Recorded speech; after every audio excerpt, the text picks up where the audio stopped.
ناظرین، نصیر واغا اور دنیا انویسٹیگیشن سیل کی ٹیم اس ہفتے ایک نئے ایپیسوڈ کے ساتھ حاضر خدمت ہے۔ ہمارا آج کا پروگرام بینک آف پنجاب کے سابق صدر ہمیش خان اور اس کے حواریوں کے بارے میں ہے، جنہوں نے بینک کو دونوں ہاتھوں سے نہ صرف لوٹا بلکہ اسے دیوالیہ کر کے بیرون ملک فرار ہو گئے۔ اس حوالے سے دیکھیے دنیا انویسٹیگیشن سیل کی ایک خصوصی تحقیقاتی رپورٹ۔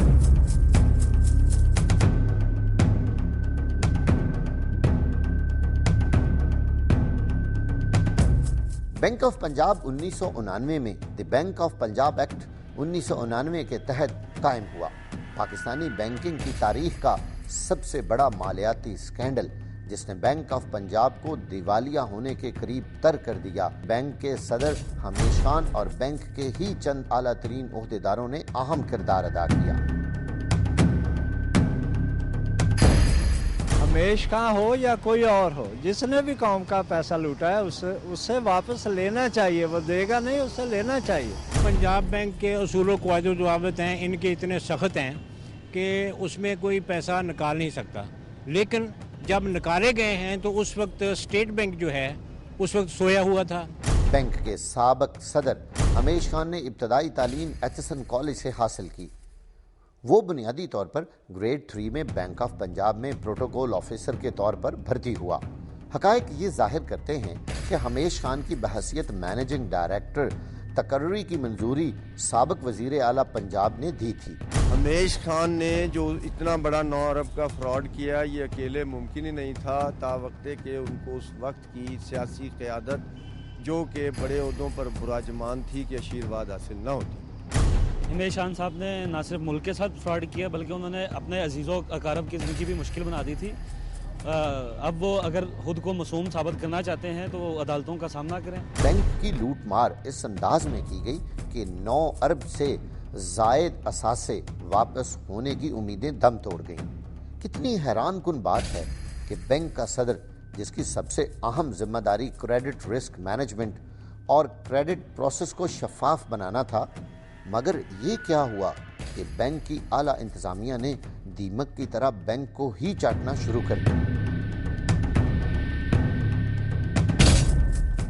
9 ارب روپے کی یہ رقم حارث، حیدر اور پرائم سٹیل ملز کے اکاؤنٹس میں جاری کر دی گئی۔ ان قرضہ جات کے عوض جو پراپرٹی رہن رکھی گئی، اس میں زیادہ تر زمین دریا برد تھی۔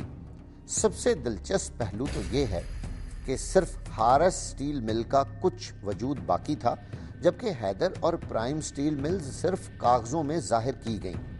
اس مافیا نے یہ قرضے حاصل کرنے کے لیے 200 سے زائد جائیدادیں رہن رکھیں، جن کی مالیت صرف چند کروڑ روپے تھی، مگر بینک نے اسے اربوں روپے میں اسیس کر دیا۔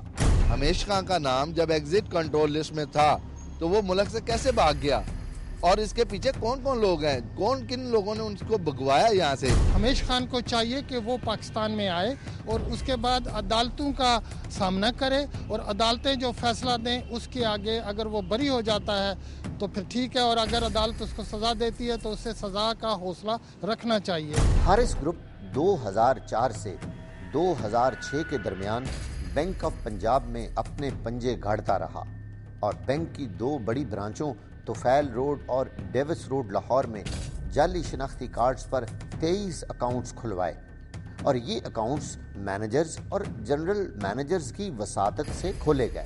ہمیش خان نے جعلی قرضے جاری کرنے کے لیے نہ صرف جعلی شناختی کارڈز پر قرضے جاری کیے بلکہ بینک کے قوانین و ضوابط کی دھجیاں اڑا دیں۔ اسی دوران بینک کے شیئرز کی قیمت 100 روپے سے کم ہو کر صرف 15 روپے تک آ گئی۔ آخرکار مقدمات کے اندراج کے بعد ہمیش خان موجودہ حکومت کے اعلیٰ ترین عہدیداروں سے ساز باز کر کے 28 مئی 2008 کو پشاور ایئرپورٹ سے متحدہ عرب امارات سے ہوتے ہوئے امریکہ فرار ہو گیا، جبکہ اس سے پہلے اس کا نام ایگزٹ کنٹرول لسٹ میں شامل ہو چکا تھا۔ اسی دوران ڈوگر کورٹس نے تمام بڑے ملزمان کی ضمانتیں قبل از گرفتاری منظور کر لیں، جس کا فائدہ اٹھاتے ہوئے تمام اہم ملزم بیرون ملک فرار ہو گئے۔